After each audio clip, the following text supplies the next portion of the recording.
So recently we came across this montage of Joe Biden lines from back in the 1988 presidential election where he eventually had to drop out because of plagiarism, taking other people's speeches without attributing them or sourcing them.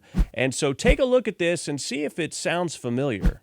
Democratic presidential candidate Joseph Biden today faces a controversy. 3 weeks ago at a debate at the Iowa State Fair, he used phrases identical to those delivered by British Labour Party leader Neil Kinnock. Biden seemed to be claiming Kinnock's vision and life as his own. Why is it that my wife, who's sitting out there in the audience, is the first in her family to ever go to college?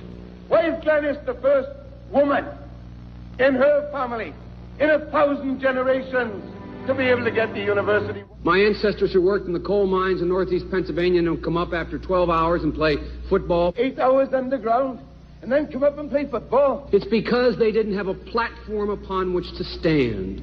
There was no platform upon which they could stand. The notion that every thought or notion or idea you'd have to go back and find and attribute to someone, I think is, quite frankly, ludicrous. The problem here is that Senator Biden told his audience he'd just been thinking about these things, and he failed to give any credit at all to his famous British speechwriter. You know, I was thinking on the way over here.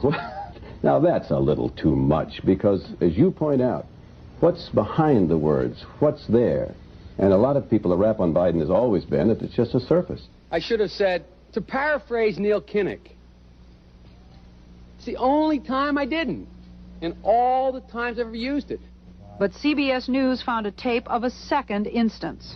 It reappeared in the New York Times with a new charge, that Biden had appropriated a famous litany from the late Robert Kennedy about what the gross national product cannot measure. It cannot measure the health of our children, The health of our children, the quality of our education, the quality of their education, the joy of their play, or the joy of their play. Biden gave Kennedy no credit. He has also quoted or paraphrased John Kennedy, Hubert Humphrey, and British Labour Party leader Neil Kinnock, all without credit.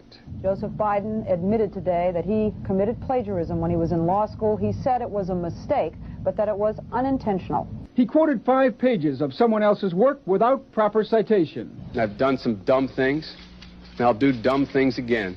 He was given an F. So, ladies and gentlemen, I've been dumb. To the political community in Washington, it all seems of a piece. Plagiarism at law school, plagiarism on the stump. The great communicator. Strike that.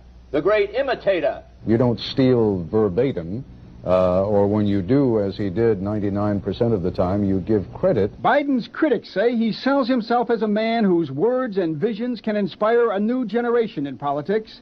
But if the thoughts, phrases, and visions really belong to others, it's a form of false advertising. Is it a wise idea, though, to take something that personal, anyway, from another politician and try and appropriate it to your own campaign? I think it was a stupid thing to appropriate material that was really very personal, that was someone else's. Most people didn't know who he was, you know, Joe Biden, and now they're going to say, oh yeah, he's the guy who plagiarized. That's a lot of people.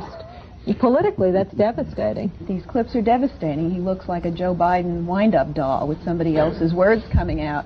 If they're going to do things that are stupid as well as immoral, then they're probably too dumb to have the job of president. Voters are going to have to decide whether he was dishonest or dumb. Senator Joseph Biden may have more explaining to do. The new questions stem from taped remarks of Biden during an April campaign appearance in New Hampshire. I went to law school on a full academic scholarship, the only one in my class to have a full academic scholarship. Went back to law school and, in fact, ended up in the top half of my class. I was the outstanding student in the political science department at the end of my year. I graduated with 3 degrees from undergraduate school and 165 credits, only needed 123 credits. Biden now concedes he did not graduate in the top half of his law school class, that he does not have 3 degrees from college, and that he was not named outstanding political science student in college. Newsweek says Biden actually went to school on a half scholarship, ended up near the bottom of his class, and won only 1 degree, not 3. Joe Biden ranked 76th in a class of 85 at the University of Syracuse Law School. I mean, this guy comes off this whole thing as a flyweight. Now Biden says Newsweek is right. His memory had failed him. And I'd be delighted to sit down and compare my IQ to yours if you'd like, Frank. Joe Biden was victimized by the truth. Bye-bye Biden. He may not know it yet, but I think this is going to be very difficult for him to recover. Is Joe Biden dead meat, yes or no? I think so. Bob. It's in terminal condition. Terminal. Eleanor. Yes, unless he comes in third in Iowa. Morton. Dying.